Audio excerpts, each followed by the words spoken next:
Assalamualaikum warahmatullahi wabarakatuh. Buat Las MKU, kali ini ketemu lagi di podcastku, podcast keluarga utama. Dan teman ngobrol kali ini dengan Mas Widi Mulyanto. Assalamualaikum Mas Widi. Waalaikumsalam warahmatullahi wabarakatuh. Saya minta izin manggilnya Mas ya Mas ya. Oke. Karena memang masih muda. Masih muda memang. Iya, makanya saya panggilnya Mas. Oke, Mas Widi, selamat datang. Kita baru kali ini kita ngobrol-ngobrol di podcastku. Dan kita pengen ngobrolin banyak hal, termasuk terkait dengan koperasi syariah atau PMT. Nah, Sobat Las MKU, saya informasikan bahwa Mas Widi ini merupakan salah satu founder dari PMT Bismillah yang ada di Kendal, dan saat ini posisinya sebagai pengawas. Pengawas. Oke, Mas Widi, terima kasih sudah hadir. Kita ngobrol-ngobrol di sini dan kita akan ngobrolin, mudah-mudahan ini memberikan insight tersendiri buat teman-teman yang ada di koperasi, dunia koperasi, khususon bagi koperasi syariah. Oke, Mas, bagian dari perkenalan Mas, bisa diceritain sedikit Mas awal mula pendirian koperasi syariah BMT Bismillah Mas? Bismillah itu berdiri 4 Februari 96. Oke. 96. Jadi waktu itu bapak-bapak sepuh kita itu para penggiat dakwah di pedesaan itu ketemu karena urusan hajinya lewat biro khusus di Jogja. Oke. Jadi harus manasik wirawiri ke Jogja itu karena kebersamaan itu terus mereka melahirkan beberapa hal. Mereka berpikir gini, bagaimana ada sebuah amal soleh yang nanti berkelanjutan dan usianya lebih panjang dari usia mereka. Gitu. Maka waktu itu ISMI lagi rame pencetusan tentang ISMI. Oh, Ikatan Cendekiawan Muslim Indonesia. Baitul Mal Watame, kalau dulu di era Pak Harto lebih dikenal dengan Balai Usaha Mandiri Terpadu. Nah, dari situ kenal, maka pilihlah lembaga itu bikin PMT gitu. Dengan cita-cita tadi, usianya harapannya lebih panjang dari usia para pendirinya, kemanfaatannya ya. Oke. Ketemulah ngobrol, modal awal itu dana kas masjid sekitar 2 jutaan. Ketemu bingung nama mau apa gitu, kita nggak punya apa-apa, yaudahlah namanya Bismillah gitu. Maka Bismillah kita mulai gitu, namanya Bismillah. Makanya akhirnya muncullah Bismillah. Tepatnya di mana Mas saat ini? Tepatnya kantor pusat di Sukorejo. Sukorejo itu sebuah desa, kota kecamatan, penyangga 4 kecamatan ya, kawedanannya Selokaton, tapi sangga kota penyangga utamanya di Kecamatan Sukorejo, Kabupaten Kendal. Jadi Kendal sebelah atas pojok selatan perbatasan dengan Temanggung. Mas Widi lahir dan besar di Sukorejo. Saya lahir besar di situ juga. Ya. Menurut Mas Widi apa yang unik Mas Sukorejo itu Mas? Sukorejo itu uniknya semangat religiusnya tinggi ya. Semangat gerakannya juga kenceng banget. Agak berbeda kalau saya ngukur teman-teman kajian itu lebih banyak yang agak keras lah memilih. Biasanya banyak yang suka protes gitu. Di Sukorejo unik gitu. Mesti orang-orangnya santun ya. Cuma kayak pemikirannya agak keluar dari mainstream gitu. Sekarang ada berapa kantor cabang, Mas? Kita ada 6 cabang. 7 kantor, 6 cabang, 1 kantor pembantu. Cuma kemarin tuh cabang kita di Weleri, pasarnya kebakar. Di situ rencana plan-nya bukan untuk pasar lagi. Maka kantor itu kita tutup, kita gabung dengan kantor terdekat. Jadi sekarang tinggal 5 cabang, 1 kantor kas. BMT Bismillah mengambil badan hukum koperasi. Di koperasi itu kan semangatnya kan dari, oleh, dan untuk anggota. Betul. Nah, ngomong-ngomongin soal anggota, Mas, apa konsep BMT Bismillah untuk ngelola anggota itu, Mas? atau pandangan terkait dengan pengelolaan anggota itu seperti apa? Jadi karena awalnya kita itu gerakan dakwah ya, memandang anggota itu ya bagaimana sebagai objek dakwah yang harus digarap, begitu, yang harus digarap. Waktu itu awal kita menafikan badan hukum koperasi itu hanya untuk payung. Jadi kita nggak memandang anggota itu ya tadi bagaimana anggota ini bisa menjadi lebih baik dalam sisi dunia akhirat. Gitu. Nah, saat masuk ke era-era sekarang yang di mana badan hukum menjadi sesuatu yang keharusan karena kita mulai membesar kan, besar, maka pilihannya ya mau nggak mau kita harus menjadikan koperasi sebagaimana koperasi dari oleh dan untuk anggota tadi, gitu kan. Nah, ini yang kami coba bangun di akhir-akhir ini, rentra 5 tahun kita menciptakan anggota ideologis.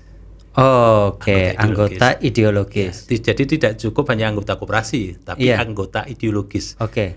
Terjemahannya Mas, itu saya baru dengar. Kayaknya perlu penerjemahan agak panjang sedikit Mas. Jadi tadi karena awal kita itu lahir sebagai gerakan dakwah, maka mestinya anggota di dalamnya itu terpatri ideologi gerakan tadi, dakwah. Jadi bukan semata-mata gerakan ekonomi. Koperasi itu kan lebih umum kan gerakan ekonomi. Kita menjadikan koperasi itu sebagai payung dari oleh dan untuk anggota. Cuma kita ada plusnya. Ya tadi anggota ideologis, bagaimana mereka itu menjadi pejuang-pejuang dakwah, dakwah. Gitu. Apa yang rencana dilakukan untuk menghadirkan anggota ideologis ini, Mas? Jadi kita sudah coba dari sebenarnya sekitar 4 tahun lalu konsep MKU yang ditelurkan teman-teman di perhimpunan. MKU itu membangun keluarga utama. Membangun keluarga utama. Kita pakai. Cuma waktu itu kita masih gagap konsep utamanya. Ini mau seperti apa? Pokoknya kelompok gitu aja lah. Maka kita bentuk kelompok-kelompok kajian, banyak kelompok kajian. Setelah kita evaluasi, memang kelompok kajian itu bagus. Cuma saat kita sandingkan dengan urusan ekonomi, jadi mereka saat mulai besar, mulai ke koperasinya, ke BMT ngomong, ini BMT kok mahal nih, saya pindah tempat dong. Gitu.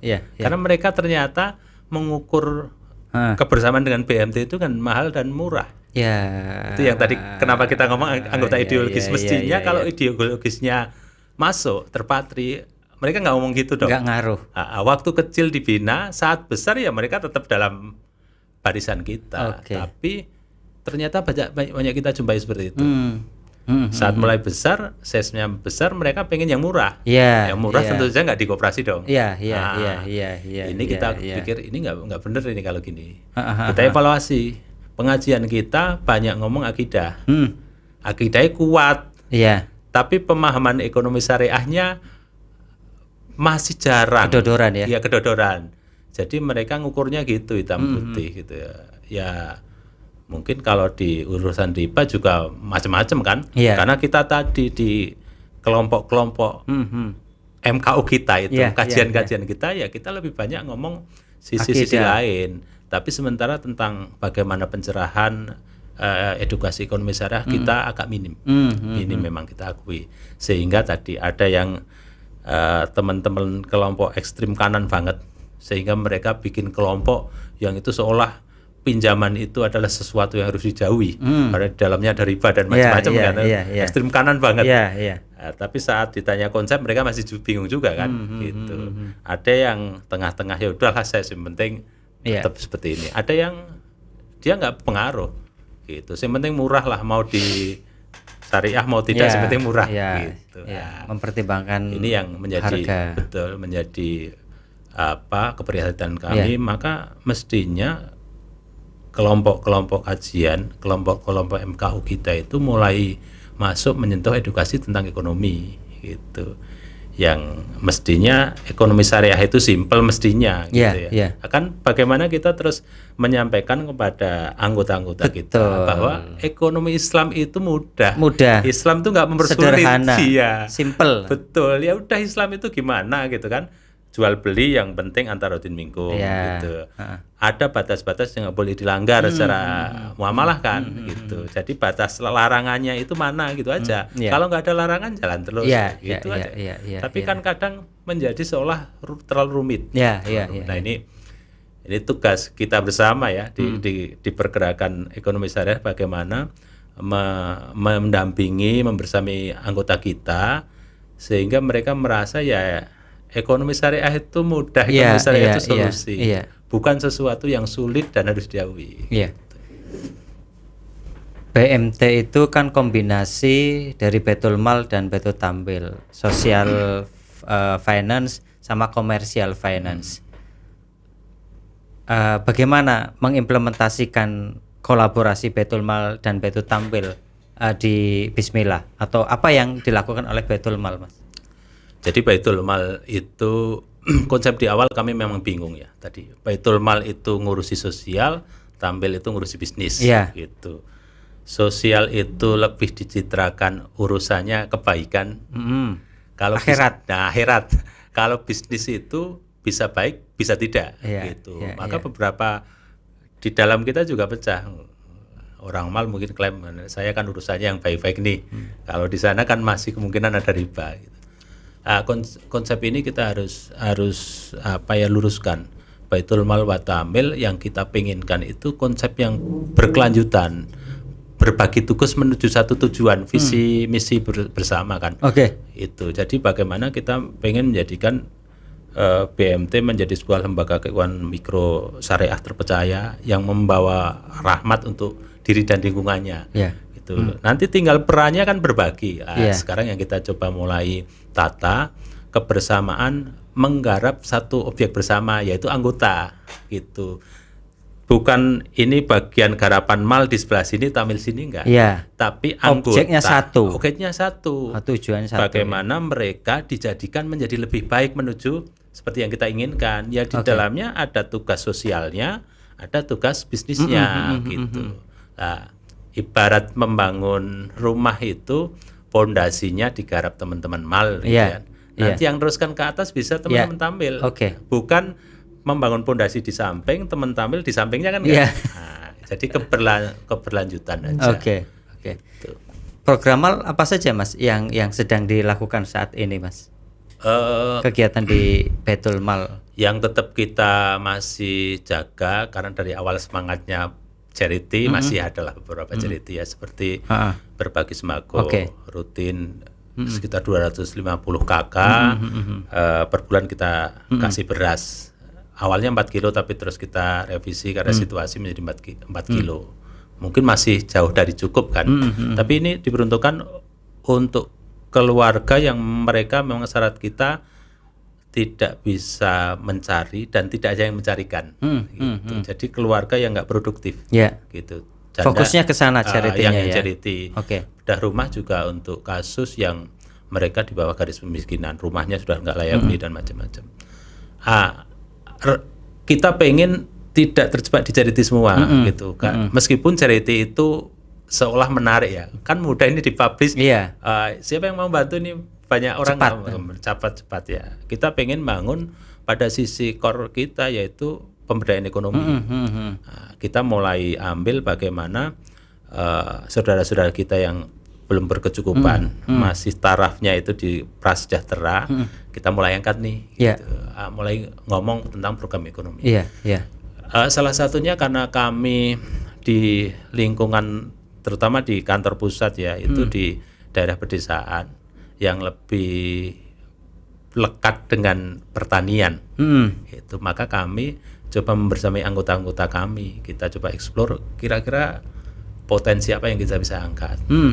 Pernah masuk pertanian memang, jadi pertanian kita dampingi kelompok, terus bagaimana pendekatan membuat pupuk mandiri macam-macam karena pupuk sekarang agak sulit didapat.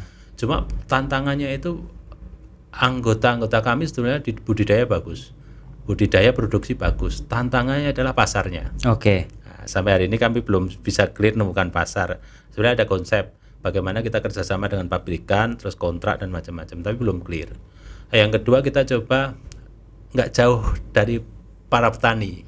Yang lekat itu di masyarakat kita, petani itu mesti biasanya di rumah dia punya hewan peliharaan. Iya. Gitu. Salah satunya domba. Iya. Domba itu sangat familiar di anggota kami. Oke. Awalnya para anggota-anggota kita itu nek domba itu ya petani wajib punya domba di rumah lah gitu. Entah itu 5, entah itu 3. Karena kotorannya untuk bantu pupuk. Dari sawah, dari kebun, mereka istilah di Jawa itu cangkingan ya. Mereka ngarit, cari rumput, dibawa pulang. Nggak hitung bisnis. Maka dari situ kami coba dekati potensi. Kami belajar pemberdayaannya, kita mulai tadi seperti pertanian. Kita carikan pasar dulu, kuatkan. Maka untuk domba kami pelajari pasarnya dulu. Pasar domba. Karena masalah mereka di pasar ya. Betul. Jadi budidaya mereka pasar. Maka kami coba dekati pasar. Gimana sih pasar secara umum waktu itu, karena menjelang COVID itu ya, COVID masuk, ternyata yang masih itu selain pertanian itu di kuliner masih pasca COVID juga masih bagus, stabil ya. Jadi kita pelajari sebenarnya kebutuhan di konsumsi masyarakat apa sih. Ternyata ada ayam, lele, terus ikan air tawar gitu ya, macam-macam, termasuk daging domba. Daging domba tadi, maka kami masuk itu di domba, kami cari pasar, lalu ketemu pasar kebutuhannya. Tadinya kita berpikir untuk pasar ekspor, ada permintaan Turki dan beberapa Timur Tengah cukup besar, tapi tak pikir kita belum punya pengalaman nih itu ekspor gitu. Maka kita pelajari pasar dalam negeri. Ternyata masih besar. Ini hanya di Jawa aja. Kebutuhan Solo, Jogja, Semarang sampai Tegal itu besar banget. Banget. Maka kami main di situ kerjasama dengan anggota kami yang memang pasarnya sudah kuat. Kita dorong. Anggota kami punya prospek pasar, waktu itu masih belum begitu besar ya, Mas. Masih kecil. Mereka butuh suplai. Mas, saya ada pasar kalau mau ditangkap itu sesungguhnya waktu itu per bulan 1.000. 1.000 ekor. 1.000 ekor per bulan, tapi saya bingung nih produksinya gitu. Nah, kita ngomong udah barengan aja kita di koperasi kan gitu. Jadi nanti kami mengkondisikan anggota-anggota yang memungkinkan, dilatih dulu untuk produksi seberapa besar yang dibutuhkan pasar. Waktu itu 1.000 gitu. Saat ini berapa, Mas? Saat ini yang full masuk mitra BMT Bismillah di sekitar angka 1.000-an itu. Karena itu 1.000 ekor. 1.000 ekor. Karena kan panennya 2 bulan sekali. Jadi naik turun. Tapi kita jaga. Sesungguhnya tahun ini kita pengen goalnya sekitar 2.000. Kita genjot sampai Desember besok gitu kan. Itu berarti belinya petani itu menerimanya ukuran berapa, Mas? Bibit ukuran berapa? Petani itu menerima peternak lah ya. Iya. Itu 3 bulan. 3 bulan. Ya, sampai 3 bulan. Dibesarkan selama layak jualnya 2 bulan atau maksimal 70 hari. Itu sudah layak jual, Mas. Berarti kan usia sekitar 5 bulan atau 6 bulanan. Iya. Itu makanya 2 bulan panen, 2 bulan panen. Ya, itu. Jadi berarti sekali panen banyak ya, Mas ya? Banyak. Jadi kita ngitung kapasitas skala ekonomisnya itu satu orang ya minim waktu itu kita terapkan 30 lah. Tapi dikoreksi satu orang dikoreksi oleh Ustadz kita ya enggak 30. Kalau mau ukuran muzaki itu 40. Terus kalau orang punya 40 domba maka dia wajib zakat 1 kan. Cuma ini kan dombanya dari Bismillah. Jadi anggota kita hanya menyediakan kandang nih. Kandangnya sesuai standar kita, spek kita. Nanti kita yang ngisi. Kita ngisi dombanya, pakan dari kita, pendampingan dari kita, pasar kita. Itu sekarang sudah sampai 40, Mas? Atau masih 30? Satu orang. Sekarang rata-rata malah sudah 50, ada yang mulai 100. Sudah 50? Iya. Berarti sudah bisa lebih ya? Sudah mulai lebih, karena mereka kan awal itu untuk awalan tadi. Kenapa 30 terus kita rubah 40? Itu berarti satu orang bisa ini, Mas, bisa jual per 2 bulan, bisa jual sebesar itu, sebanyak itu. Iya. Jadi karena kebutuhan pasar kita tadi minim 1.000. Kalau sekarang sudah naik menjadi 1.500. Iya. Itu kan terus kita ngelola bagaimana biar panen tiap bulannya sesuai kebutuhan pasar. Kira-kira pendapatan dari rata-rata asumsi 40 ekor atau mungkin 50 ekor itu berapa yang diterima oleh peternak, Mas? Mudahnya gini hitungannya. Modal satu domba masuk plus pakan sampai dengan siap jual itu 1 juta. Satu domba. Oke. 1 juta. Jadi dia masuk harga dibesarkan sampai dibesarkan itu 1 juta lah. 1 juta dalam kurun 2 bulan. 2 bulan. Oke, terus nanti target kita kenaikan bobot minimal 7 kilo. Harga beli sekarang 54.000 per kilo. Jadi kita jualnya kiloan. Iya. Kiloan.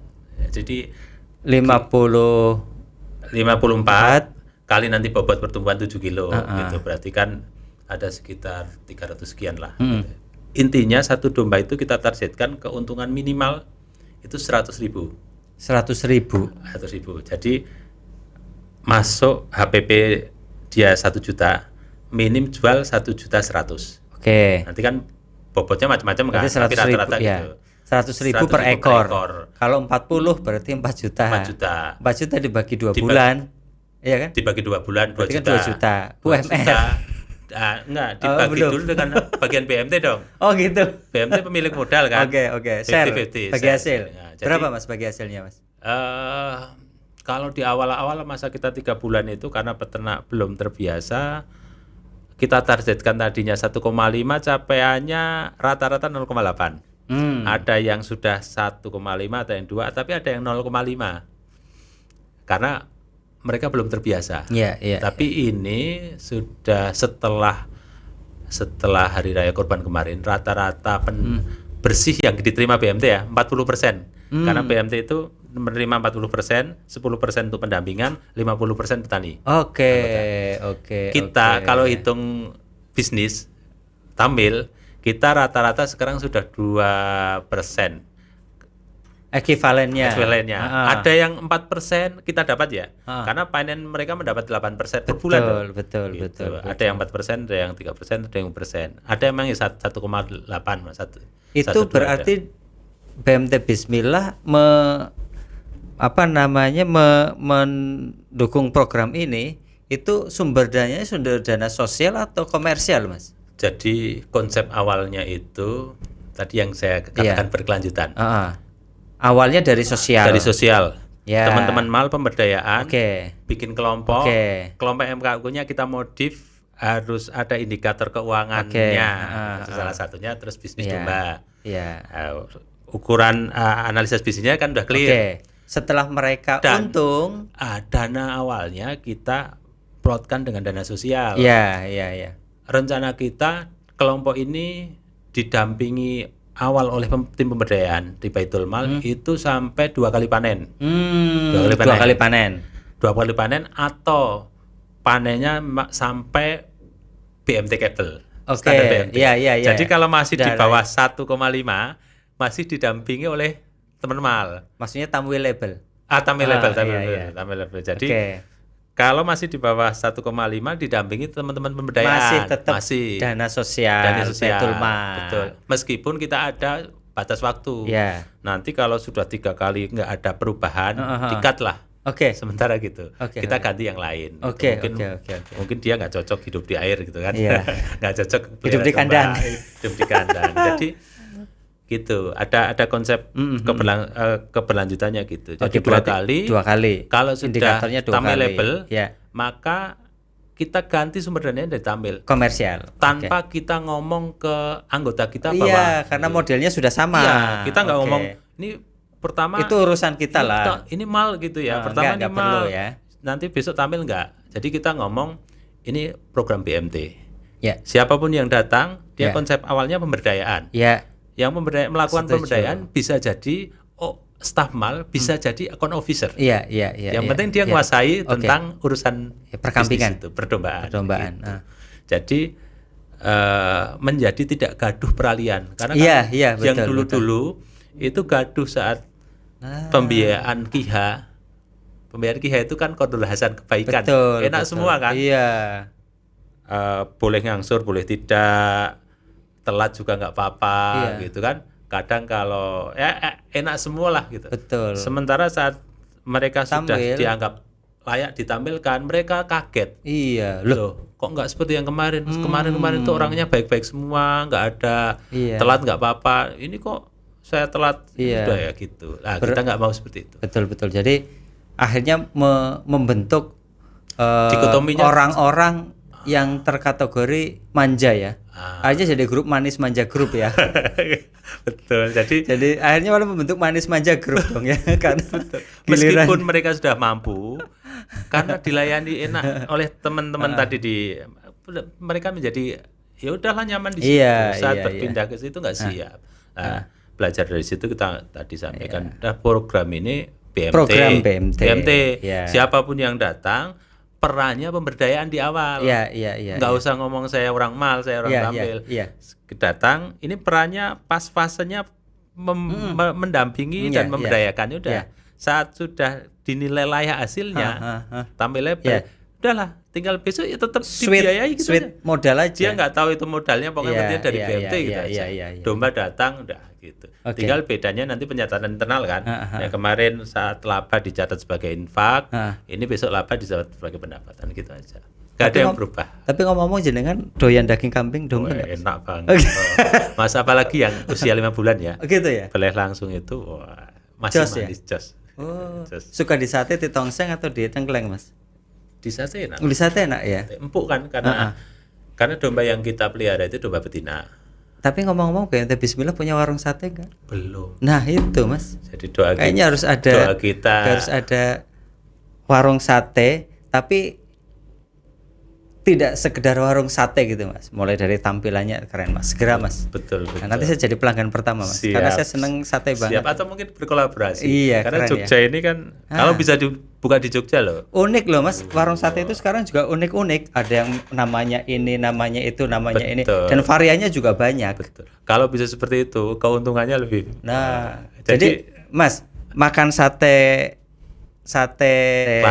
Kelata tidak harus ke Jogja, tapi bisa di Sukorejo. Sukorejo dong, gitu. Bisa. Apalagi suasana dingin nyate kan keren sekali. Betul. Aduh, gitu ya Mas ya. Oke, Mas, seberapa menurut pandangan Mas Widi, seberapa penting, seberapa keren pemberdayaan itu sih Mas, menurut Mas Widi itu Mas?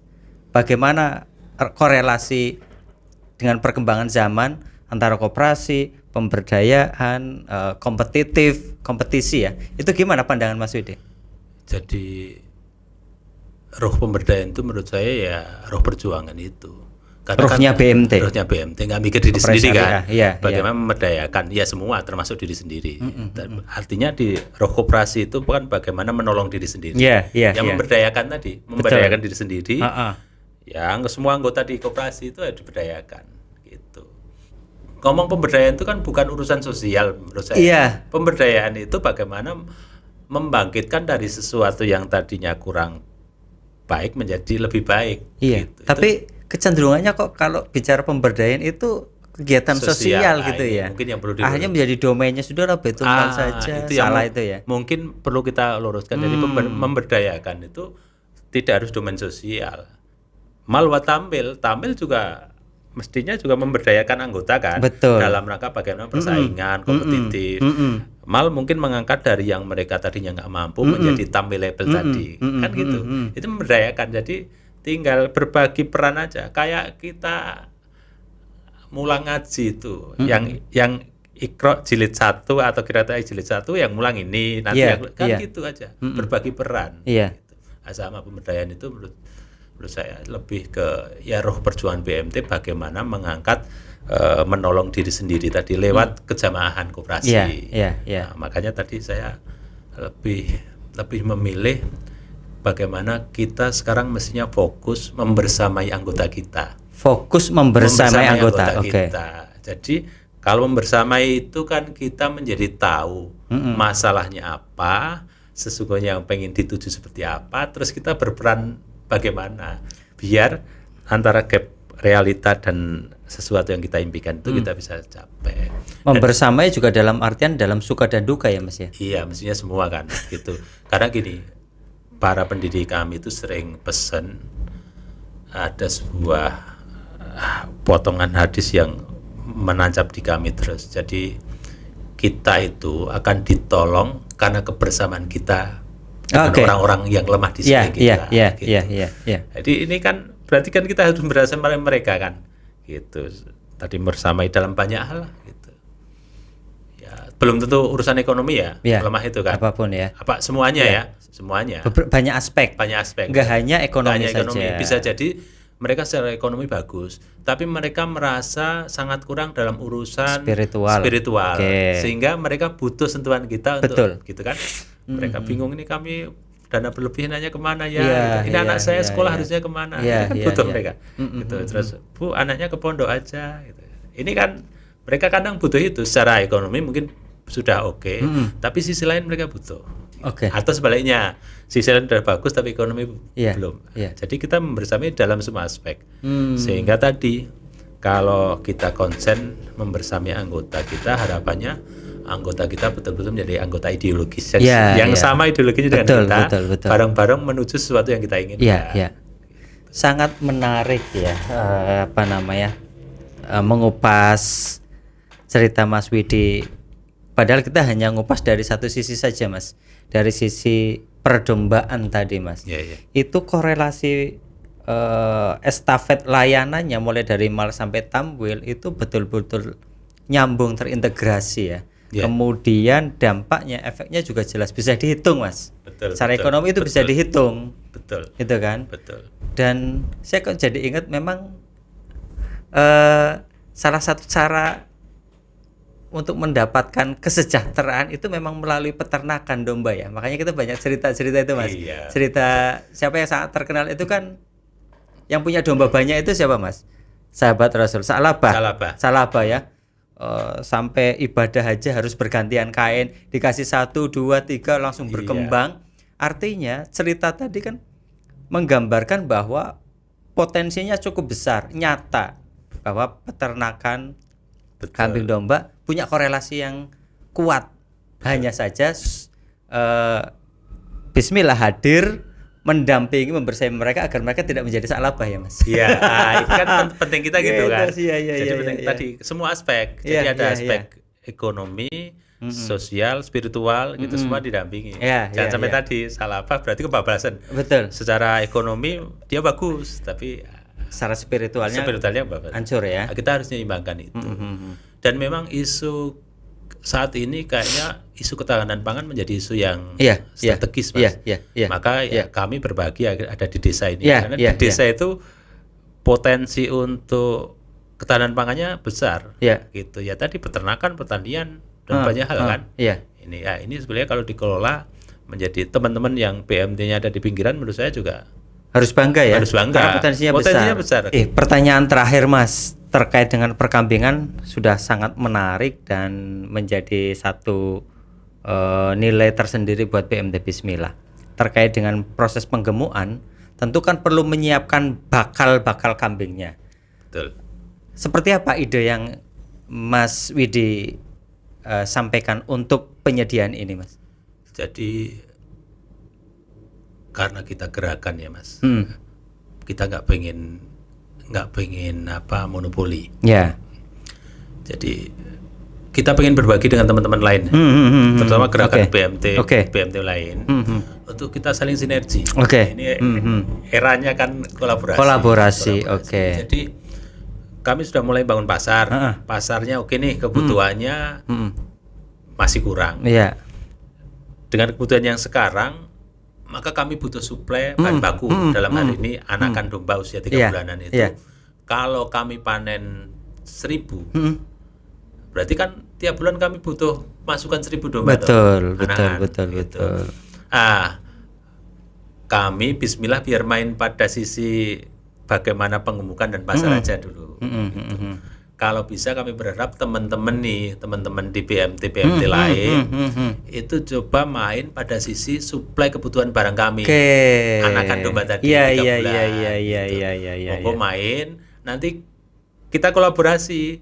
Hasil dari teman-teman BMT lain memberdayakan anggotanya itu sehingga ada hasil anakan domba usia 3 bulan siap jual, kami siap beli langsung ya. gitu. Jadi menjadi marketnya ya. Betul. Sudah langsung diambil. Oke. Cuma kalau bisa memang sekali ambil itu satu kali rate lah istilahnya, ya paling enggak 70 ekor anakan atau 100 sekali angkut biar efisien. Betul. Jadi kalau bisa nanti teman-teman setting nih bagaimana produksi anakan minimal dalam satu lokasi itu 70 atau 100. Berarti kan bisa disetting Mas. Kalau punya indukan 100, anggap saja asumsi beranak 1 kan berarti besok akan ada anakan domba 100. Itu asumsi 1 loh. Gitu. Menarik, berarti peluang tercipta kolaborasi antar BMT yang concern pada isu ketahanan pangan sudah bisa diwujudkan, Mas. Oke. Mas Widi, nggak kerasa ini. Baru ngomongin kambing aja kita udah domba, Mas. Domba, sorry. Persepsinya salah. Kambing itu kan Jawa. Iya. Domba. Ngomongin domba saja kita sudah banyak hal yang bisa dikolaborasikan, bisa dikerjakan. Apalagi nanti kita belum ngomongin yang lain, Mas. Betul. Ada abon ayam, ya punya Bismillah juga kan. Kemudian program kurban melalui daging kemasan. Kayaknya memang kita perlu ketemu lagi, Mas, untuk ngobrolin soal itu. Oke. Sehingga ada banyak inspirasi yang bisa didapatkan oleh semua orang, termasuk teman-teman kita. Baik, Mas Yudi, terima kasih ya Mas ya sudah hadir di podcastku. Insya Allah kita ketemu lagi untuk ngobrol yang lain. Sobat Las MKU, demikian obrolan saya sama Mas Widi selaku founder sekaligus pengawas PMT Bismillah, dan beliau juga menjadi ketua MPW PBMT Jawa Tengah. Mudah-mudahan nanti kita ketemu lagi, kita bisa ngobrolin yang lain, dan sekian, sampai jumpa di podcastku, podcast Keluarga Utama. Lahiran amal soleh di setiap peristiwa. Assalamualaikum warahmatullahi wabarakatuh.